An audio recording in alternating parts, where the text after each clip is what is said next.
Praise the lord. యేసు ప్రభుల వారి నామమున అందరికీ శుభములు. అలసిన వానికి ఊరడించు మాటలు సహోదరుడు బక్సింగ్ గారి యొక్క పరిచర్య నుండి సేకరించిన అనుదిన ధ్యానములు. ఏప్రిల్ 17వ తేదీ ఈ దినవాక్యము. మీరు దేవుని ఆలయమై ఉన్నారనియు దేవుని ఆత్మ మీలో నివసించుచున్నాడనియు మీరెరుగరా. 1 కొరింథీ 3:16. న్యాయ విధాన పథకము మీది మొదటి వరుసలోని 3వ రాతిపైన జెబులూను గోత్రము పేరు గలదు. అది దేవునికి సమీపముగా వచ్చుటకు సహాయపడు ఆత్మీయ అనుభవమును గురించి తెలియజేయుచున్నది. జెబులూను అనగా కాపురము చేయుట. ఆదికాండం 30:20 అని అర్థము. నా హృదయము నా శరీరము ఆయన నివాస స్థలముగా కావలెను. నా ఇల్లు నా సంఘము ఆయన నివాస స్థలముగా కావలెను. ఇవి రెండూ కలిసి వెళ్ళును.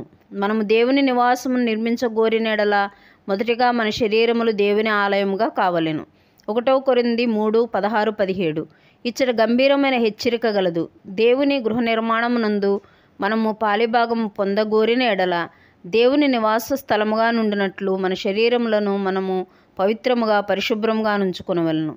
మన జీవితములను కూడా పరిశుద్ధముగా నుంచుకొనవలెను. అప్పుడే పరిశుద్ధాత్మ మనలో పనిచేయగలడు, సులభముగా నివసించగలడు. లేని ఎడల ఆయన మన పనిని అంగీకరించడు. ప్రతిసారి మనము తలంపులు, మాటలు, క్రియల ద్వారా మనల్ని మనము అపవిత్రపరచుకుందుము. మనల్ని శుద్ధి చేయుటకు ఆయన ప్రశస్త రక్తమును కోరుకొనవలెను. ఆ విధముగా మన జీవితం అంతటిని ఆయనకు ఉపయోగకరముగా, పరిశుద్ధముగా, పవిత్రముగా, మచ్చ లేకుండా ఉంచుకొనగలము. అదేవిధముగా మన గృహము ఆయన నివాస స్థలముగా ఉండవలెను. యోహాను 12లో ఒక గృహమును గూర్చి మనము చదువుచున్నాము. అది యేసుప్రభు నివసించదగిన ప్రాముఖ్యమైన సంతోషకరమైన గృహము. యెరూషలేములో ఎన్నో గృహములు ఉన్నప్పటికీ యేసుప్రభు ఏ రాత్రి అక్కడ నివసించలేదు.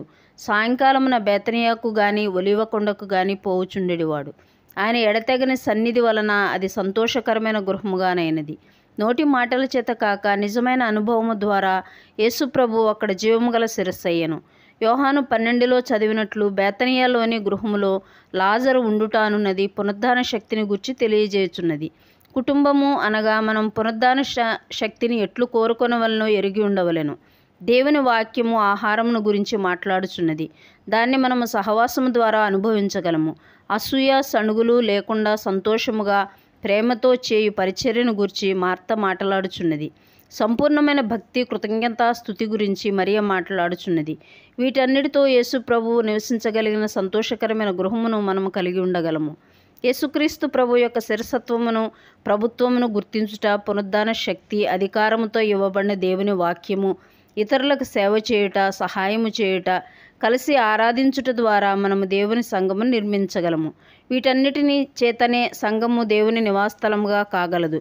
దేవుని నివాసస్థలమును కట్టుటలో మన భాగము మనము పొందిన ఎడల దేవుని సన్నిధిని అతి సమీపంగా మనం అనుభవించగలము.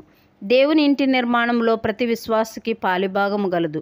మన దేహములు దేవుని ఆలయమైన ఎడల సహజ సిద్ధముగానే ఆయనను ఇతరులను ఎట్లు సేవించవలనో ఆయనయే తెలియజేయును. ప్రతి విశ్వాసికి పాలిభాగము గల పరలోకపు సంఘమును గూర్చిన పరలోక ప్రణాళిక అప్పుడు మనకు బయలుపరచబడును.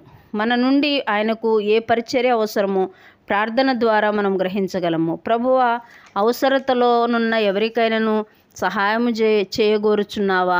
లేక నిరుత్సాహము, దుఃఖములో ఉన్న వారిని ఆదరించగోరుచున్నావా? అట్లైన ఎడల ప్రభువా, బలహీనతలో, పేదరికంలో, రోగములో, నిరుత్సాహంలో ఉన్న వారి కొరకైన నీ తలంపును, నీ వర్తమానం నాకు అనుగ్రహించమని మనం ప్రార్థించవలెను. ఆ విధముగా మనము ఇట్టి దేవుని నివాస స్థలము నిర్మించట్లో మన భాగమును మనం పొందగలము. ఈ వాక్య భాగమును దేవుడు ఆశీర్వదించునుగాక. Praise the Lord. Thank you for watching. మరిన్ని వీడియోస్ కోసము ఛానల్ని సబ్స్క్రైబ్ చేసుకోండి. Praise the lord.